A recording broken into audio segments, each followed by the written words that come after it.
Ya, chiquillos, hoy día nos toca ver un tema que es un poquito extenso. Ya la segunda unidad, sí, chiquillos, gracias. La segunda unidad, de por sí les aviso, es más gordita que la primera. O sea, vamos a pasar los mismos contenidos, va a ser desde la primera unidad, pero ahora desde los aspectos procedimentales. Excepto una clase que es esta, que es la de los medios de contraste, ¿ya? Para ello, chiquillos, necesito que escaneen el código QR porque tenemos quiz el día de hoy. No tenemos actividad de simulación, pero sí vamos a tener quiz. Se agradece, ¿cierto? Pero las próximas semanas tendremos.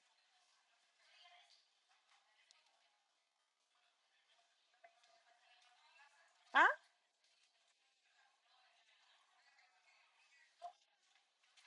¿No pasa? ¿Engancharon o no?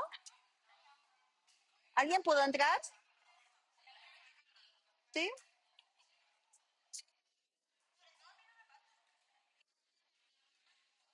Gané.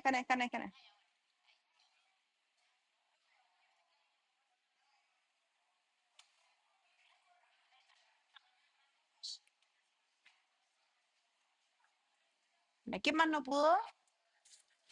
¿Pudieron?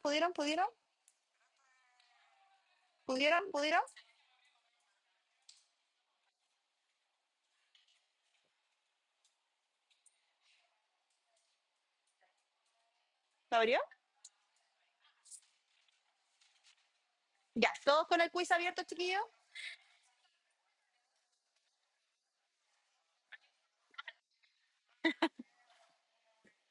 Ya, chiquillos. Entonces, ¿qué es un medio?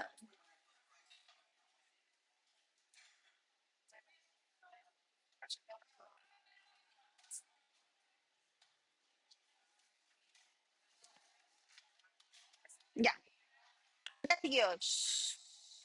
Los medios de contraste. Lo primero que tenemos que hablar cuando conversamos de los medios de contraste es qué son los medios de contraste. Y como bien dice ahí, los medios de contraste son literalmente una pinturita biológica.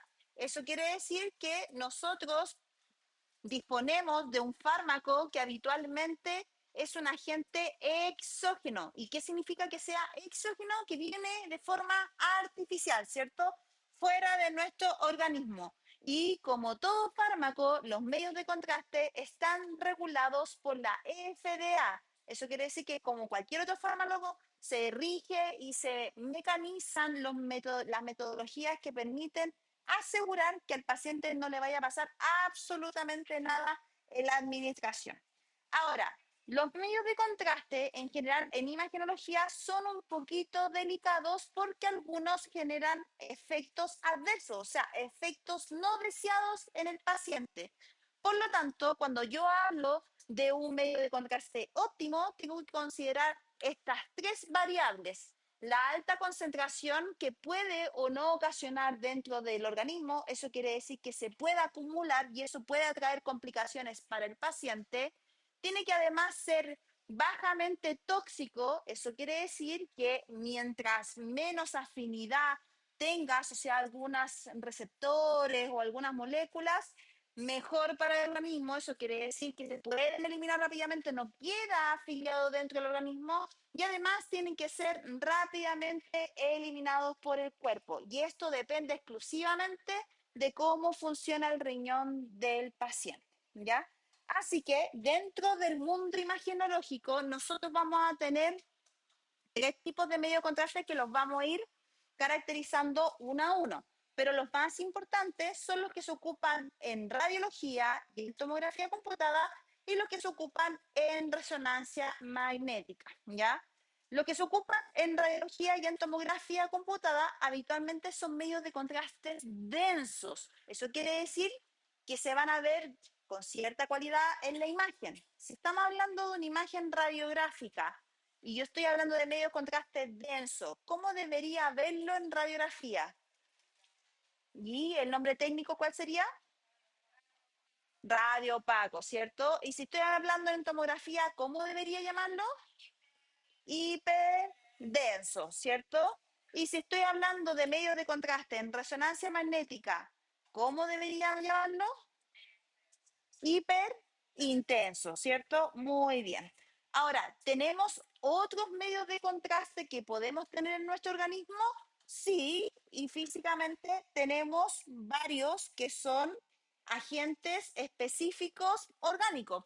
Uno de ellos es el aire, ¿cierto? Que lo ocupamos en ecografía o en tomografía computada para las enterotomografías. Eso quiere decir que al paciente le disponen de aire en el intestino para poder ver las asas intestinales. En tomografía y también en resonancia ocupamos el agua. El agua también puede ser un medio de contraste, pero en vez de ser densos, aquí cómo van a ser menos densos. En radiografía, ¿cómo debería llamarlos si son menos densos? En radiografía, radio lúcido. Y si estoy en tomografía, ¿cómo se llama? Hipodenso, ¿cierto? Por lo tanto, cuando yo hablo de estos elementos, voy a hablar de agentes de medio de contraste que sean positivos. Eso quiere decir que van a brillar en la imagen, que se van a ver hiperdensos, hiperintensos o radio opacos, ¿cierto? O sea, se ven blancos en la imagen. O agentes de medios de contraste negativos. Eso quiere decir que se van a ver oscuros, ya sea en radiografía radiolúcidos, en tomografía hipodensos y en resonancia magnética hipointensos, ¿cierto? Y en ecografía, ¿cómo se llamarían? Si son radio o negativo, hipogénico o anecoico, ¿cierto? Muy bien. Primera pregunta, chiquillos. ¿Cuál es el objetivo principal de utilizar un medio de contraste en un examen de imagenología?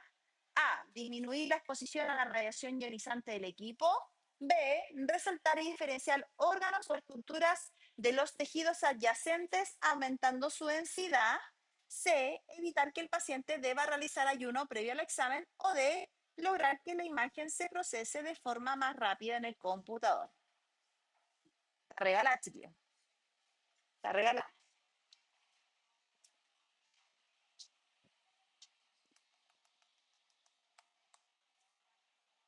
¿Respondieron todos, chiquillos? A regalar, regalar, regalar.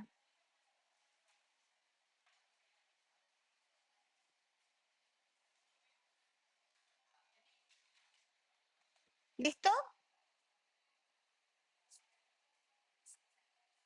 Ok. Vamos entonces con las características de los agentes de medios de contraste que son positivos. Eso quiere decir que se ven blancos en la imagen. Tenemos de tres categorías. Uno de ellos, y el más conocido y el que probablemente ustedes ya han visto, es nuestro querido yodo, ¿cierto? Ese lo ocupamos para radiografía y para tomografía computada. El segundo agente positivo que tenemos en el mercado, pero ya va de salida, es poco lo que utilizamos ya, es el bario.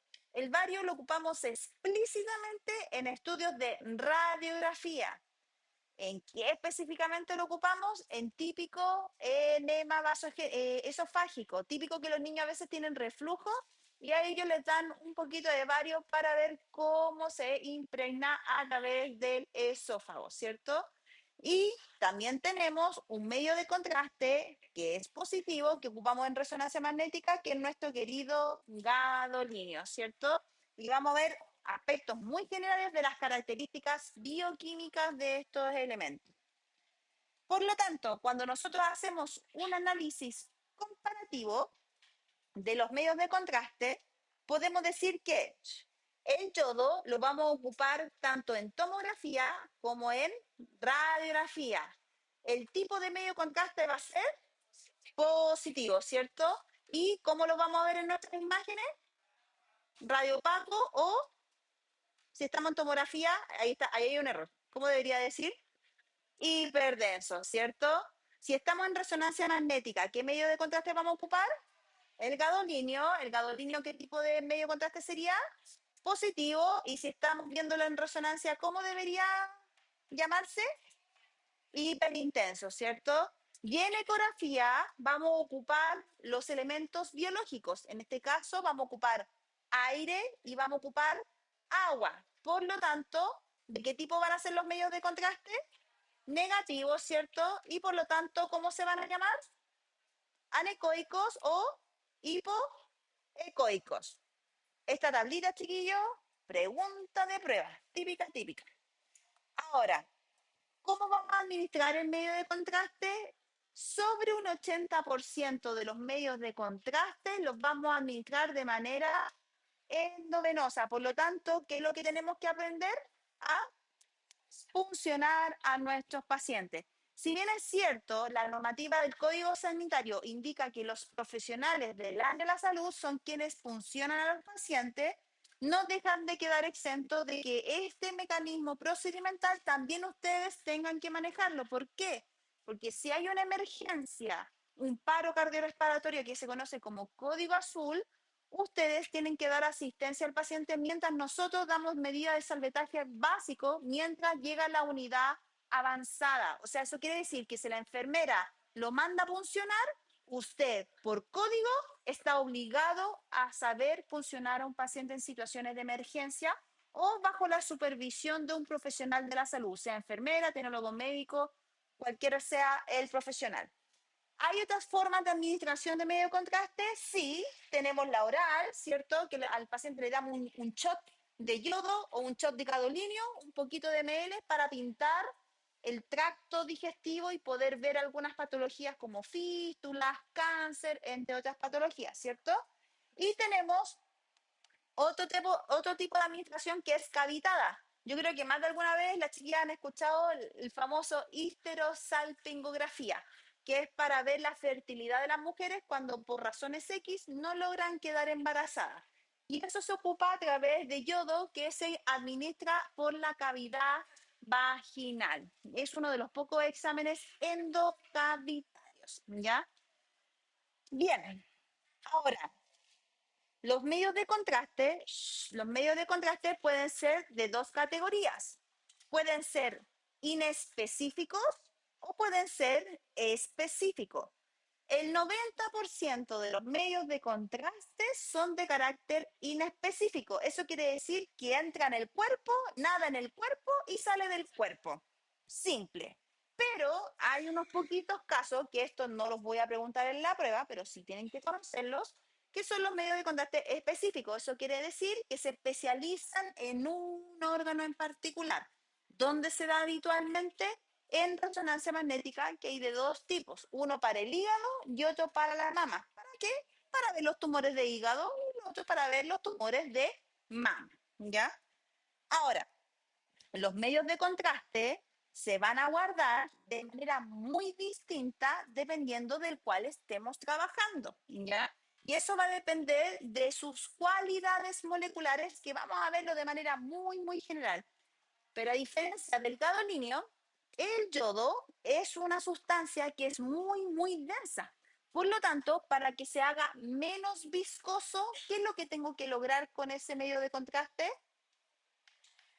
Aumentar su temperatura. Por lo tanto, el yodo habitualmente requiere de calefactores y guardar esta sustancia, adelante, y guardar esta sustancia dentro de calefactores. ¿Para qué? Para que cuando administre el medio de contraste en el paciente, al paciente, una, no le duela, porque el medio de contraste yodado sí duele y duele mucho, pero este efecto de calor produce algunos efectos secundarios, como cuáles podría generar si está a 40 grados. Calor, ¿qué más? Sube la presión, ¿qué más? Sudoración, ¿qué más? Náuseas, muchas náuseas produce el yodo, ¿qué más? Taquicardia, ¿cierto? Y lo más desagradable, deseo de orinar. De hecho, se siente la sensación como si se fueran a hacer pipí los pacientes. Calor en la garganta, porque ¿dónde tenemos yodo en nuestro cuerpo? En la tiroides, ¿cierto? ¿Y qué pasa con los pacientes que tienen problemas tiroideos? ¿Será un tema inyectarles yodo? Claro que sí, pues de hecho podemos desregular las condiciones basales de estos pacientes si no tenemos las precauciones y tampoco si no logramos hacer las preguntas que permitan poder mantener la seguridad del paciente para esta administración, ¿ya? A diferencia del yodo, tenemos la contraparte que el gadolinio y el bario son medios de contraste que no requieren calefactor. Eso quiere decir que se pueden guardar a temperatura ambiente. No necesitan ninguna preparación para poder administrar. De hecho, el yodo, obviamente se llama yodo porque el átomo que ocupa, ¿cuál es? Es de yodo. Y acá, el medio de contraste del gadolinio, ¿qué molécula ocupa? El gadolinio, ¿cierto? Y el gadolinio, a diferencia del yodo, el gadolinio es un metal. De hecho, es un metal de la línea de los lantánidos. ¿Se acuerdan de la tabla periódica, de esa base que había abajo? Ya. Esa parte, están todas las piedras raras dentro de ella, el gadolinio, ¿ya? ¿Y cuál es la sensación que debería sentir un paciente en la administración de gadolinio? Es como si estuviera administrándole suero, pero suero muy, muy helado, porque está pasando metal, pero en formato líquido, ¿cierto? Bien, ahora, ¿alertas con los medios de contraste? Sí, tenemos que tener muchas alertas. ¿Por qué? Porque a diferencia del gadolinio y del bario, el yodo es uno de los medios de contraste que genera mayor reacciones adversas en nuestro cuerpo. De hecho, los rash alérgicos y los shock anafilácticos casi todos se dan con el yodo. En mi experiencia personal, yo creo que he atendido más de 30 shock anafilácticos, a diferencia de que del gadolinio, que no ha atendido ninguno. A lo más, un rash simple donde el paciente le sale urticaria, pero paro cardiorrespiratorio, shock anafiláctico, reacciones alérgicas severas, más de 30 en mi experiencia clínica. Y por lo tanto, ese número, créanme chiquillos, es mucho. ¿Y por qué se da esto? Porque el yodo es muy, muy denso. De hecho, si usted lo deja secar, se cristaliza así como la sal. Entonces, para evitar esos efectos dentro del paciente, tenemos que mantenerlo en formato altamente calórico, ¿cierto? Y por lo tanto puede generar, como les comentaba anteriormente, esta sensación de dolor. Al paciente le duele inicialmente en la inyección y además todos los efectos secundarios que nosotros habíamos hablado, ¿ya? ¿Cuál es el peor escenario del yodo? Es que entre en paro cardiorrespiratorio. Entonces, ustedes tienen que aprender también a manejar un paro cardiorrespiratorio. Eso lo vemos en la clase de laboratorio, donde vemos campo estéril y además manejo básico de paro cardiorrespiratorio a través del código azul. ¿Y qué es el código azul, chiquillo? Es un estado crítico en donde la vida del paciente se encuentra en riesgo, ¿cierto? ¿Y qué tenemos que hacer frente a un código azul? Llamar al teléfono que tenga la institución y decir quién soy, dónde estoy y qué está pasando. La llamada no debería durar más de 30 segundos para dar medidas de salvataje y que la unidad avanzada venga hacia nosotros para dar la reanimación básica al paciente. Segunda pregunta, chiquillos. En tomografía computada, ¿cuál es la vía de administración más común para evaluar los vasos sanguíneos y órganos vascularizados? A, vía rectal, B, vía intramuscular, C, vía endovenosa o D, vía inhalatoria. Oh, está fácil, chiquillos. Está fácil, está fácil. ¿Estamos listos? La hablamos recién. Recién, recién, recién. Ok.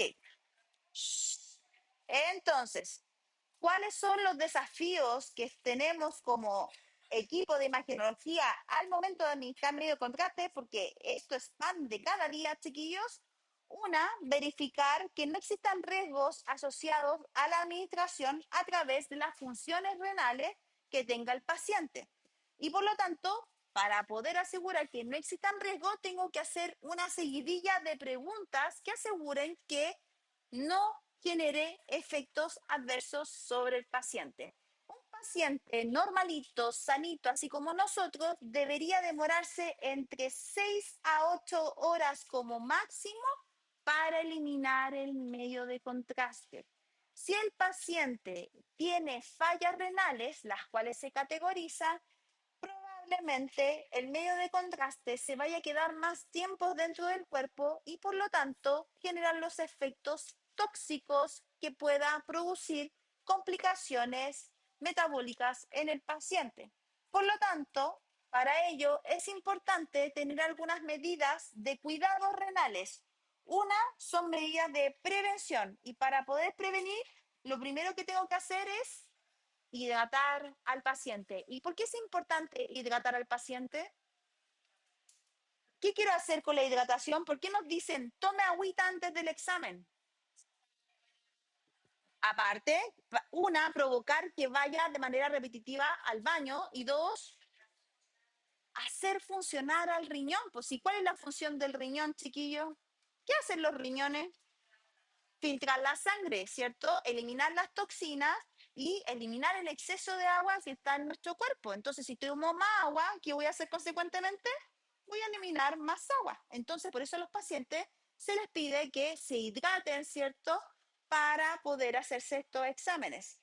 O en casos donde no pueda la hidratación ser suficiente, tomar medidas de condiciones estrictas, podríamos decir, para programar diálisis en el caso del yodo, si así lo estima el médico tratante.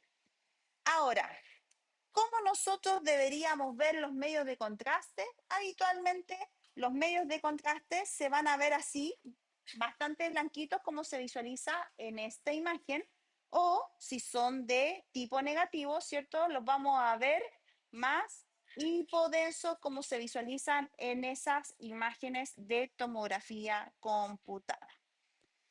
Ahora, los medios de contraste los vamos a dividir de acuerdo a la modalidad de estudio que hemos visto anteriormente. Pero cómo actúa cada uno de los medios de contraste de acuerdo a la modalidad, como les dije anteriormente, estos medios de contraste son muy específicos, o sea, nadan por el torrente vascular, como los inyectamos por la vía endovenosa, ¿por dónde van a circular? Por el sistema vascular, tanto arterial como venoso. Y como transitan por la trama vascular, vamos a hacer distintas formas de exámenes que me permitan ver distintas fases vasculares. Una de las más comunes que están en el mundo imagenológico son las famosas angioresonancias, angiotomografía o angiografía intervencional. El tema es el mismo, es la trama vascular arterial. Sin embargo, va a depender de dónde lo estoy haciendo, si por tomografía computada o por radiografía convencional o radiología intervencional. ¿Ya? Como le decía anteriormente, van a transitar por todos los vasitos, primeramente por la trama arterial y luego por la trama venosa. Y una vez que pasan por la trama arterial y la trama venosa, van a terminar en los riñones y se van a eliminar rápidamente, ¿ya? Un paciente normal debería demorarse 6, máximo 8 horas. ¿Qué pasa cuando yo me demoro más de 4 horas a eliminar el medio de contraste? Una, empieza a acumularse el yodo o el gadolinio dentro de nuestro cuerpo. Y dos, esta molécula se empieza a desarmar, a desconfigurarse bioquímicamente y por consecuencia se va a empezar a acumular en algunos órganos que pueden generar algún efecto nocivo dependiendo del tipo de medio de contraste. Si estamos a nivel yodo en tomografía computada o en radiografía, habitualmente el exceso de yodo produce problemas tiroideos y por lo tanto desequilibrio metabólico. Casos extremos, acidosis metabólica. En cambio, el gadolinio, cuando se acumula mucho tiempo, se va a desafiliar de la molécula que lo protege, que se llama agente quelante.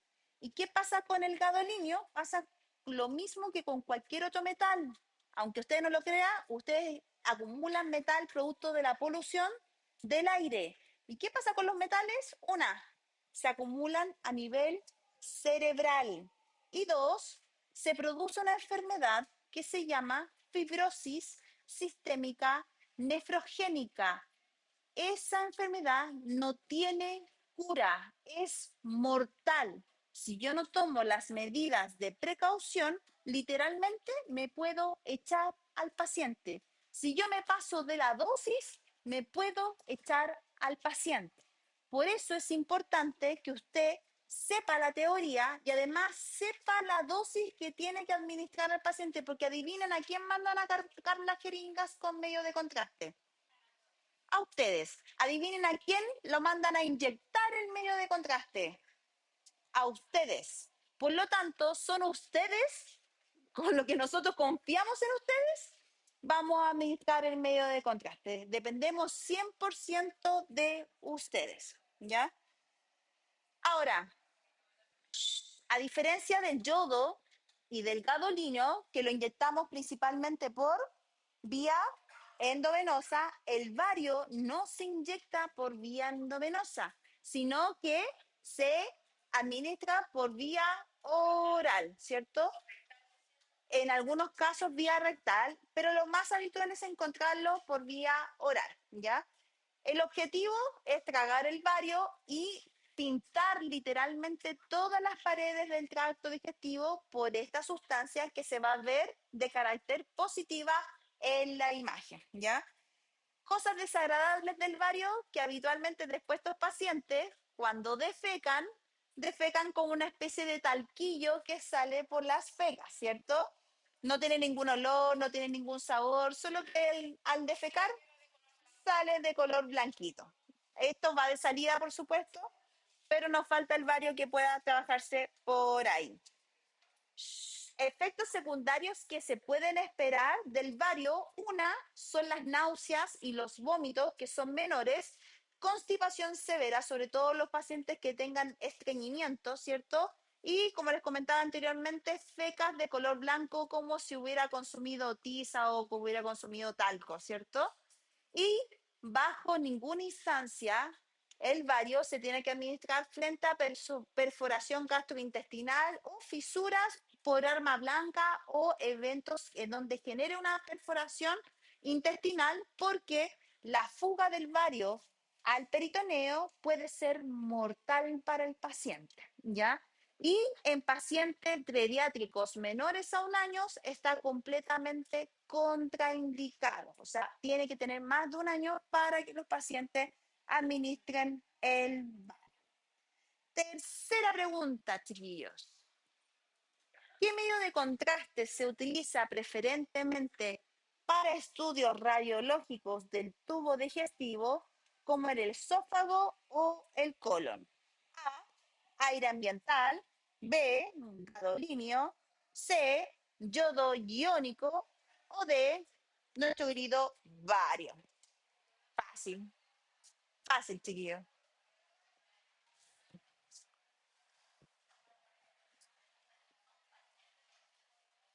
¿Estamos, chiquillos? ¿Estamos? ¿Sí? Ok. El segundo medio de contraste, el segundo medio de contraste,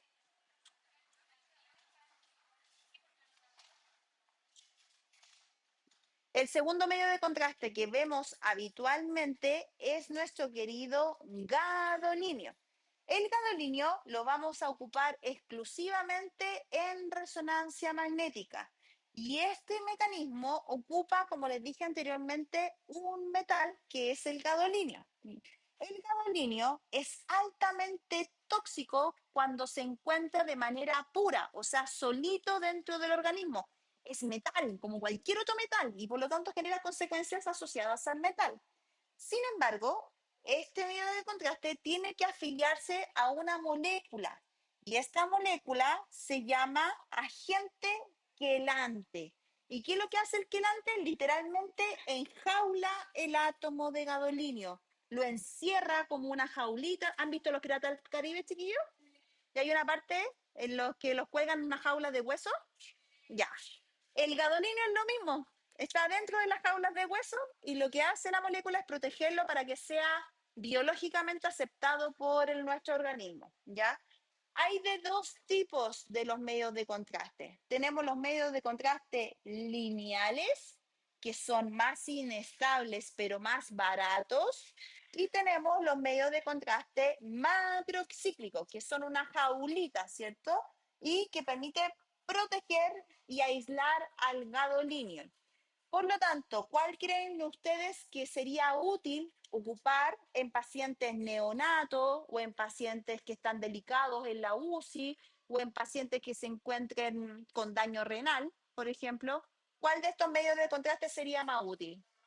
El macrocíclico, ¿cierto? Por lo tanto, hoy en día optamos a que principalmente ocupemos moléculas macrocíclicas, sobre todo en pacientes pediátricos, pacientes adultos mayores o pacientes que su función renal esté ahí nomás, ¿cierto? Esté más o menos. Ahora, ¿qué pasa cuando el gadolinio se acumula por mucho tiempo en el cuerpo? Aunque ustedes no lo crean, el gadolinio pasa la barrera hematoencefálica. Eso quiere decir que traspasa todas las barreras celulares del cerebro y se acumula en algunas partes puntuales y eso se ha visto que aumenta las enfermedades degenerativas como el Alzheimer, Parkinson y demencia senil. De hecho, en pacientes post-mortem le han hecho biopsia a estas zonas y se han encontrado dosis muy altas en pacientes que han tenido resonancias magnéticas con contrastes de manera reiterativa. Ejemplo claro, los pacientes oncológicos, que habitualmente le piden muchos exámenes con medio de contraste y ellos, por consecuencia de la sobreexposición del gadolinio, van acumulando gadolinio a nivel cerebral, ¿ya? Ahora, como les comentaba, el medio de contraste de gadolinio tiene ciertos cuidados. ¿Por qué? Porque el gadolinio, cuando se queda mucho tiempo en el cuerpo, produce esta enfermedad que se llama fibrosis sistémica nefrogénica. ¿Y qué es lo que hace esta enfermedad? Literalmente produce unas lesiones que son muy similares a la psoriasis. Ubican las lesiones de psoriasis, que son medias rojas y medias sequitas. Algo muy similar se produce a nivel periférico, primero parte con los músculos y finalmente termina en el corazón. O sea, al paciente se le rigidiza la musculatura.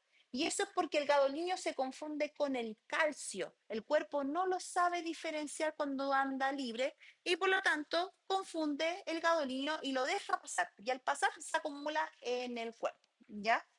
¿Cuántos casos en Chile hay reportados? Dos. Y uno de ellos del Barros Luquito, para variar, ¿cierto?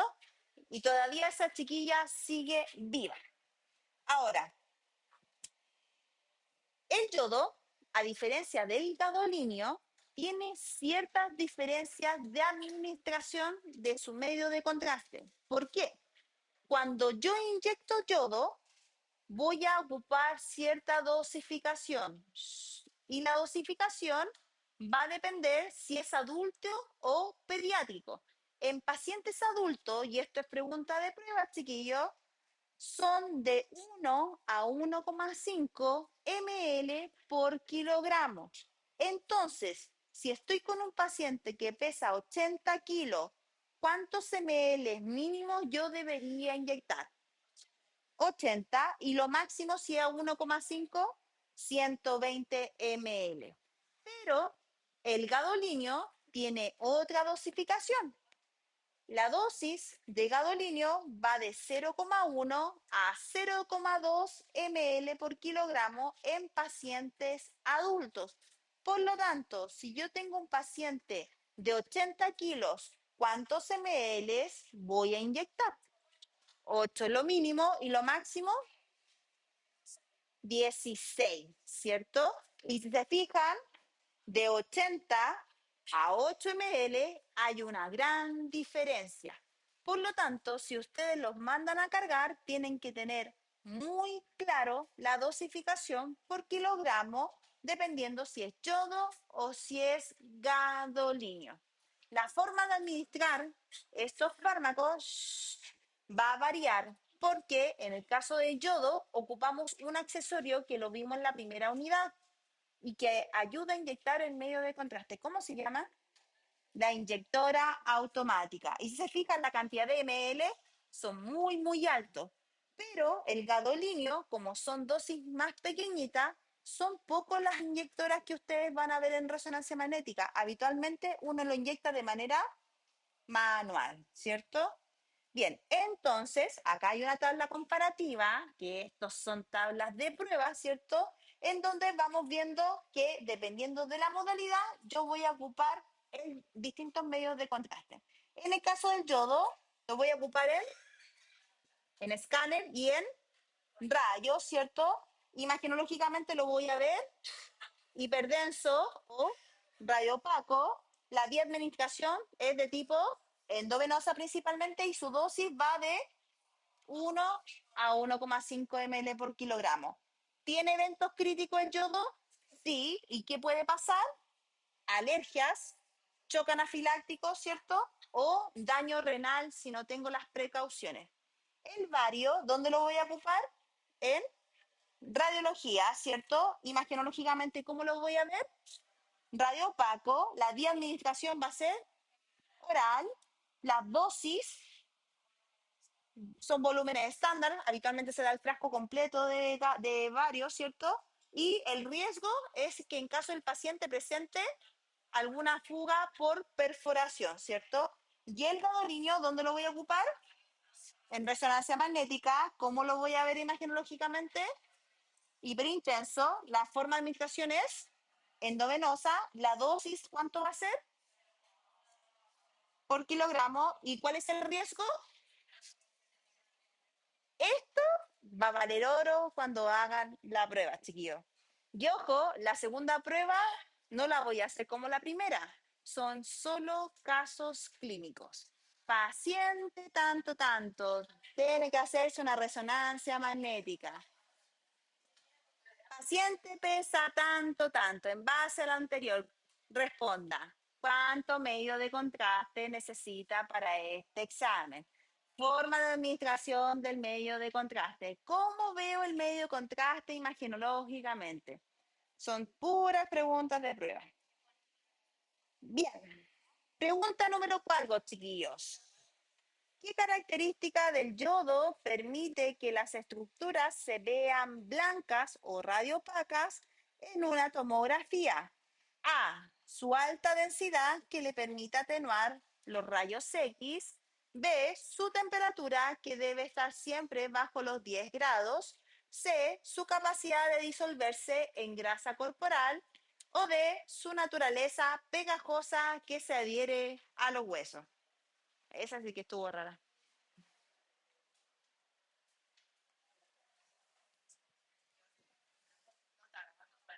¿Ah? Ah, no importa, pero el audio se está grabando.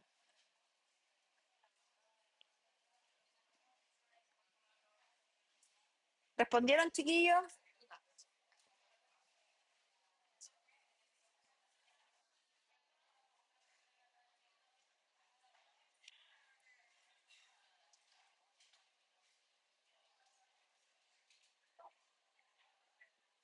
Ya.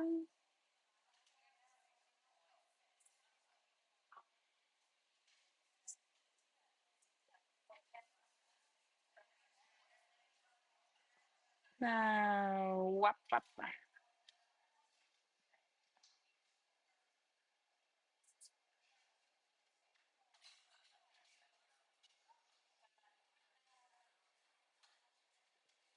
Ya, chiquillos.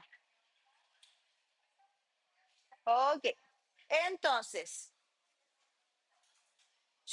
cuando nosotros vamos a ocupar los medios de contraste, tengo que negociar tres pilares para la seguridad del paciente. Una, la precisión lexicológica, en el fondo saber manejar la terminología clínica asociada a la utilización de medios de contraste. Dos, generar protección a nivel renal. Y para eso tengo que hacer una serie de preguntas que me permitan asegurar que el medio de contraste no va a afectar a nuestro paciente. Y tres, la estabilidad molecular, saber cómo debo almacenar el medio de contraste y cómo tengo que administrar el medio de contraste. ¿Para qué? para evitar los efectos nefrotóxicos asociados al medio de contraste. Por lo tanto, la primera pregunta que yo me tengo que hacer cuando veo nefrotoxicidad es, ¿qué significa la nefrotoxicidad? Nefrotóxico, tóxico nefro, nefrotóxico. ¿Qué significará? Que existe cierta toxicidad asociada a los riñones. Eso quiere decir que los medios de contraste pueden afectar a nivel renal. Por lo tanto, los medios de contraste van a generar daños cuando no son controlados por presión, por flujo y por permeabilidad. Eso quiere decir que si yo inyecto muy fuerte el medio de contraste, ¿qué le puede pasar al paciente a nivel endovenoso? Una, que se puedan dañar las venitas, ¿cierto? Y dos, se puede producir extravasación, sobre todo con el yodo, ¿cierto? Y además, los medios de contraste, todos los medios de contraste pasan barreras, barrera placentaria y en el caso de gadolinio pueden pasar la barrera hematoencefálica. Dígame.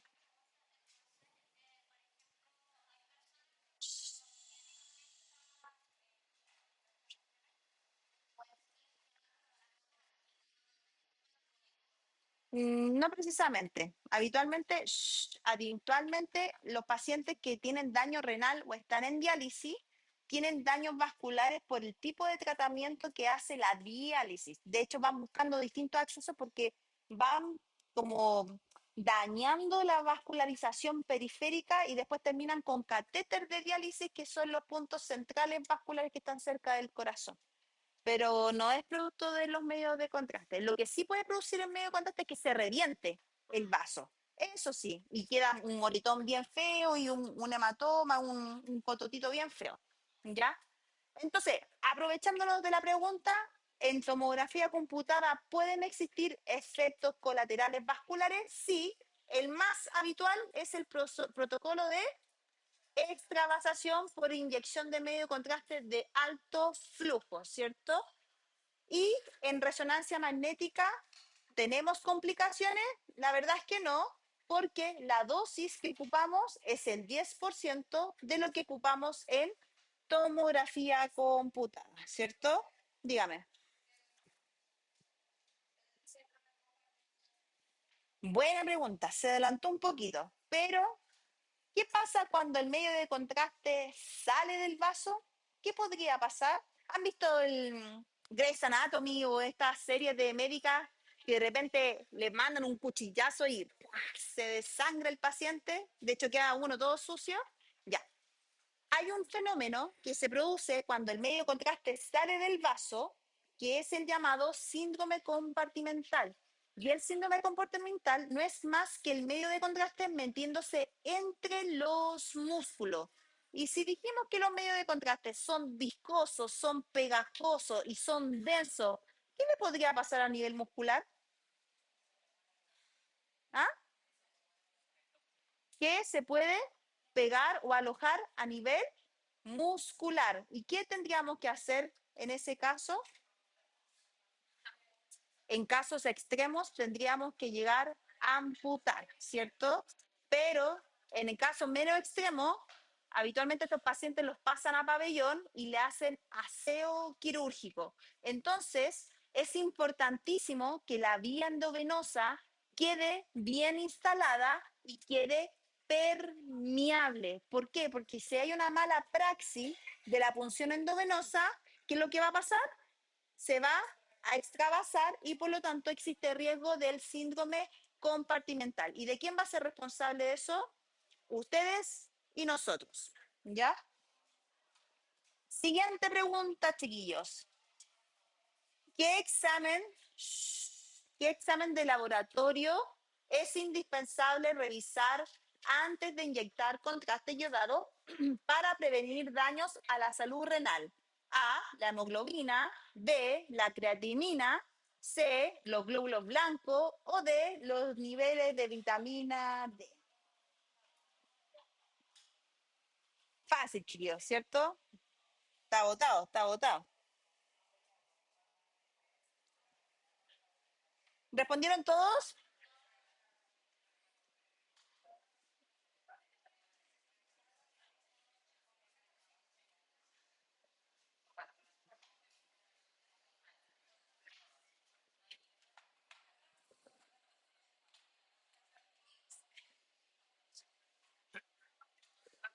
Ok, chiquillos. Ahora, ¿cuáles son los grupos de riesgo asociados a la administración de medio de contraste? Primero que todo, los pacientes pediátricos, ¿cierto? ¿Y por qué los pacientes pediátricos son un grupo de riesgo para la administración de medio de contraste? Porque su organismo no está bien desarrollado, por lo tanto se consideran insuficientes renales, pero por su inmadurez renal. ¿Qué pasa con nuestro segundo grupo de riesgo? ¿Quiénes son? Nuestros queridos abuelitos, ¿cierto? ¿Y qué le pasa con los abuelitos? Es exactamente, los abuelitos en vez de funcionar al 100 están funcionando al 40, al 30 y por lo tanto los riñones filtran más rápido o más lento, más lento. ¿Y qué pasa si se lentece el flujo de filtración renal? Se va a eliminar en más tiempo. ¿Y qué pasa cuando se acumula por más tiempo en el cuerpo? Puede producir falla renal, falla metabólica o nuestra querida fibrosis sistémica nefrogénica. ¿Qué pasa con el tercer grupo de riesgo? Pacientes crónicos, hipertensos, diabéticos, asmáticos o enfermedades oncológicas. ¿Qué pasa con ellos? ¿Por qué son un grupo de riesgo? Una, se hacen más exámenes. ¿Y qué pasa con estos pacientes?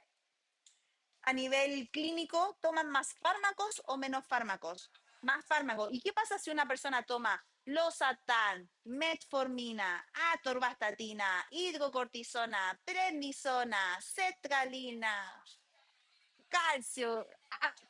¿Han escuchado personas que sacan una lista de todos los fármacos? ¿Cómo estarán trabajando esos riñones? En exceso, ¿cierto? Por lo tanto, si yo a eso le sumo yodo, ¿qué va a pasar con ese pobre riñón? Sí, me muero. Y va a morir el pobre riñón, ¿cierto? Por lo tanto, estos pacientes son un grupo de riesgo. ¿Y qué pasa con el último grupo de riesgo, los pacientes que están ya declarados con falla renal? ¿Cómo van a funcionar los riñones de estos pacientes? Malísimo, si es que no funcionan, ¿cierto? Y aquí tenemos que entrar a ayudar a estos pacientes a través de la diálisis, ¿cierto? Pero la diálisis no funciona para todos, funciona solo para el yodo, porque para el gadolinio no sirve. Puedo pasar 5 diálisis en un día al paciente, bueno, eso es imposible, pero puedo hacerle muchas diálisis en un mismo día y no voy a lograr sacar el gadolinio, porque el gadolinio es una molécula muy pequeñita. Exactamente. De hecho, para esos pacientes se les programa la diálisis inmediatamente después de la realización del examen con medio de contraste, ¿cierto? Por lo tanto, para nuestros pacientes, sobre todo frente a condiciones críticas como pacientes gestantes, por ejemplo, tenemos que evitar inyectar medios de contraste a menos que el diagnóstico o la orden médica lo digan explícitamente. Y frente a una duda, siempre es un no, chiquillo. ¿Y por qué? Porque si yo no tengo la certeza que no estoy cuidando al 100% los riñones, ¿me puedo echar los riñones del paciente? Claro que sí, ¿cierto? Ahora, para poder saber si realmente estoy siendo efectivo mi decisión frente a la administración de medio contraste, yo tengo que considerar muchos criterios para calcular un dato que es la tasa de filtración glomerular. Y adivinen a quién mandan a sacar la tasa de filtración glomerular. a ustedes. Así que, consejo, chiquillos, en sus celulares tienen que tener la aplicación de cálculo de filtración glomerular, porque las chiquillas de recepción siempre los llaman para decir, sáqueme la creatinina, sáqueme la función glomerular, y por lo tanto ustedes tienen que sacar el cálculo. Ahora, ¿qué considera este cálculo? Que ocupa la fórmula Cockcroft-Gold. Acuérdense del Cockcroft-Gold, ¿ya? ¿Qué considera? Edad, peso, el género y el factor de creatinina sérica. Por lo tanto, no es lo mismo un paciente de creatinina de 1.8 que tiene 16 años y que es deportista, que saben que los deportistas, por tener un alto rendimiento, sus riñones funcionan mucho más estresados que un paciente que no hace ejercicio, ¿cierto? Pero su carga renal no es por una enfermedad, sino más bien que es por un estrés mecánico. Por lo tanto, este paciente se considera un paciente apto para inyectar medio de contraste, porque el contexto clínico indica que no es un factor de riesgo, versus un paciente que tiene el mismo factor de creatinina de 1.8, pero en este caso es un paciente de 80 años. En este caso, ¿pueden existir riesgos asociados a la administración de medio de contraste? Claro que sí, ¿cierto? ¿Por qué? Porque hay falla estructural, hay poca retención de líquido, es más lento la filtración glomerular y por lo tanto este paciente puede salir rechazado para la administración de medio de contraste. Por lo tanto, la creatinina o el examen de laboratorio no es suficiente, sino que tenemos que asociarlo al género, si es hombre o mujer, porque las condiciones metabólicas o fisiológicas cambian cuando son pacientes femeninas versus los pacientes masculinos. De hecho, los hombres tienen mayor carga renal por su función muscular, ¿cierto? Considerar el peso, porque no es lo mismo un paciente de 40 kilos que un paciente de 120 kilos, y la edad, porque dependiendo del rango etario, vamos a tener ciertos metabolismos o ciertos estados metabólicos del cuerpo. Por lo tanto, como ya sabemos que tenemos que hacer un cálculo, nosotros vamos a tener un rango de trabajo que es la función renal del paciente. Si la tasa de filtración glomerular es igual o superior a 60, el estadio es un estadio normal, considerado de primer grado o de segundo grado. ¿Dónde nosotros deberíamos empezar a preocuparnos? Cuando la función glomerular se encuentre sobre 30 hasta 59. Eso quiere decir que el riñón está funcionando de manera intermedia y para eso tenemos que preparar a nuestro paciente para recibir el medio de contraste, ya sea yodo o ya sea gadolíneo. ¿Qué pasa cuando la función glomerular baja de los 30? Existe un riesgo inminente de daño renal y por lo tanto, si yo inyecto medio contraste, probablemente al paciente literalmente me lo vaya a echar, ¿ya? Y termine en diálisis. Y en paciente inferior a 15, obviamente son pacientes que ya tienen el daño renal declarado y por lo tanto es muy probable que se encuentren en diálisis, ¿cierto? Ahora, ¿qué pasa con estos criterios asociados al cálculo renal? Estos están directamente relacionados a cuánto tiempo tarda el paciente en eliminar el medio de contraste. Por eso les decía, el estadio 1 y 2 son estadios sanos, o sea, sobre 60 ml, y por lo tanto el paciente no debería demorarse más de 6 horas en eliminar el medio de contraste. ¿Qué pasa en el amarillo, en el intermedio, en el grado 3, ¿cierto? El paciente se demora de 5 hasta 8 horas en eliminar el medio de contraste y bajo los 30 ml, el medio de contraste puede estar 10, 12 hasta 14 horas fue dentro del cuerpo y por lo tanto, mientras más tiempo yo me exponga al agente químico, mayores probabilidades hay de desequilibrio metabólico, ¿cierto? Bien, siguiente pregunta, chiquillos. ¿Cuál es la medida de prevención más efectiva para evitar la nefrotoxicidad tras el uso de medio de contraste? A, indicar al paciente que no consuma agua por 12 horas. B, asegurar una hidratación adecuada del paciente antes y después del estudio. C, realizar el examen en posición de cúbito prono. O D, aplicar frío local en la zona de punción. Andaba un poco creativa con estas preguntas, chicos. Pero son preguntas fáciles. No como en la prueba.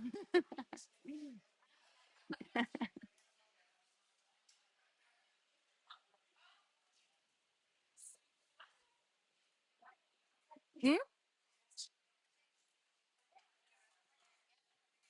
Sí, pueden terminarlo.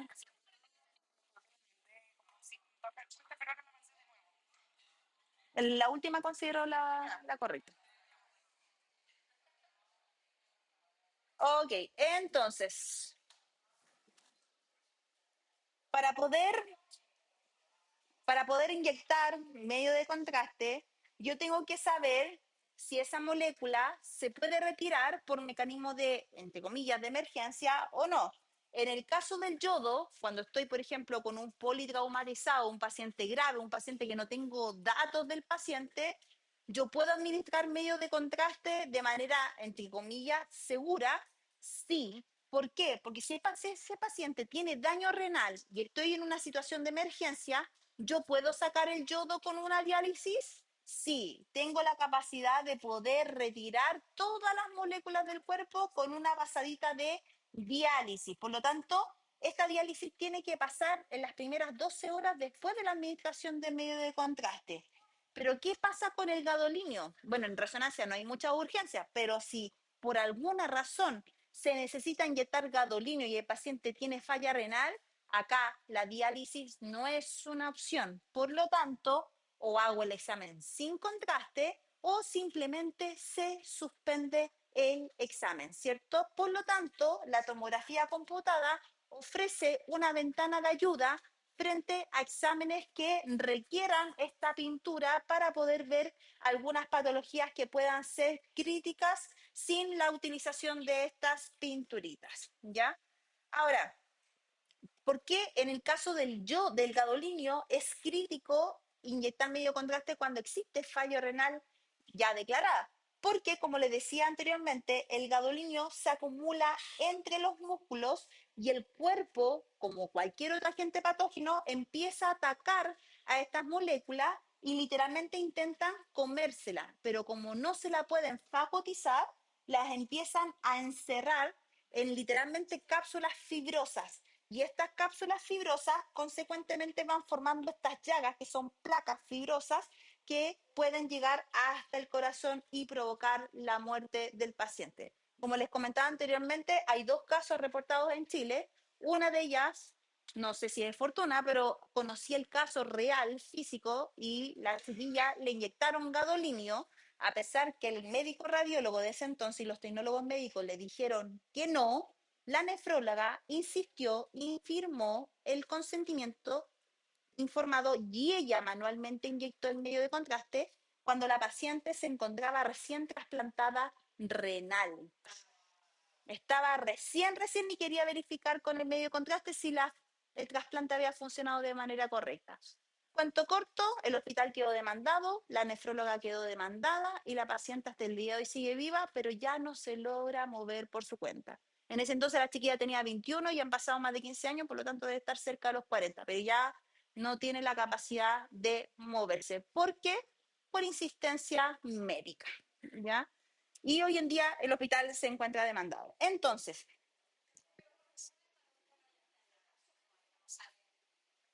o sea, puede seguir ejerciendo, pero está demandada hasta que salga resolución. Y en el fondo las resoluciones salen cuando los pacientes fallecen.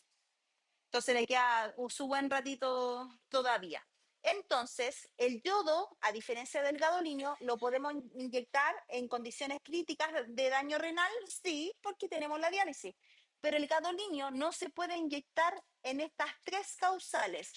Cuando hay daño renal con función glomerular menor a 30, cuando existe falla renal declarada y está en diálisis declarada, o cuando el paciente está con trasplante renal. Aunque lleve un día con el trasplante, no se puede inyectar medio de contraste. Hasta ahora no han creado una molécula que permita poder pasar bajo estas tres condicionales que hasta el día de hoy no logramos pasar con el medio de contraste. Entonces, para poder hacer mis checklists y asegurar que los pacientes no vayan a tener ninguna reacción alérgica o minimizar las reacciones alérgicas, primero tengo que categorizar los riesgos asociados que habíamos visto anteriormente. Y en el caso de generar algún evento, el más habitual es nuestra famosa alergia. En el caso del yodo, es la alergia de mayor incidencia. Se da aproximadamente entre el 20 y 25% de la población que se inyecta medio de contraste. Y antiguamente se decía que el yodo tenía un efecto de cruce con los pescados y los mariscos. Hoy en día esa teoría ya se descartó, excepto para un molusco. ¿Cuál es? El piure, ¿cierto? Porque ese molusco tiene una alta concentración de yodo. Si usted es alérgico al piure, es probable que usted haga una reacción alérgica a los medios de contraste. Por lo tanto, las alergias asociadas a los medios de contraste se pueden clasificar en tres categorías. Alergias leves, en donde el paciente literalmente va a tener un salpullido como las picaduras de zancudo. El nivel 2, que es una reacción moderada, en donde el paciente va a tener un enrojecimiento y además se le va a inflamar la garganta. Y el 3, que es el severo, que es cuando le da el shock anafiláctico. Y ahí entra en paro cardiorrespiratorio. Entonces, para evitar este evento, que obviamente en sus clases, en la cápsula sale con mayor detalle, nosotros tenemos que considerar todas estas preguntas de seguridad al momento de interrogar a un paciente y así autorizar su ingreso. Primero, asegurar la vía endovenosa. ¿Para qué? ¿Qué quiero evitar? La extravasación. Lo segundo, saber en el grupo poblacional en el cual estoy. ¿Para qué? ¿Qué quiero evitar? El daño renal, ¿cierto? Tres, calcular la filtración glomerular en base a la creatinina. ¿Por qué? Para saber dónde está ubicado dentro de las categorías de daño renal, ¿cierto? En el caso de que tengamos que inyectar yodo en casos críticos, o sea, en estadio 3, en estadio 4, que debería agendar una diálisis, ¿cierto? Para eliminar el medio de contraste dentro de las primeras 12 horas y tener conocimientos de rescate y código azul. ¿Por qué? Porque el yodo puede producir shock anafiláctico y por consecuencia tener que manejar una situación de paro cardiorrespiratorio, que yo entiendo que ustedes ya vieron en primeros auxilios, pero de todas formas nosotros vamos a ver los elementos básicos de un carro de paro que permitan poder saber dónde están los insumos y cómo manejar a un paciente en una situación crítica. Sí, no, la cámara no, pero acá sí estoy grabando. El audio al menos sí. Dudas, consultas hasta acá, chiquillos. ¿No? Es harta información. ¿Ya? Es todo por hoy, chiquillos. Se pueden retirar. Nos... ¡Ay, gracias! Nos vemos en la próxima clase, chiquillos.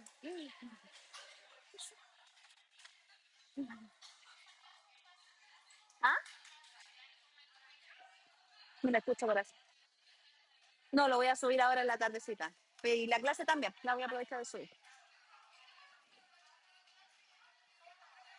Bien, ¿y usted?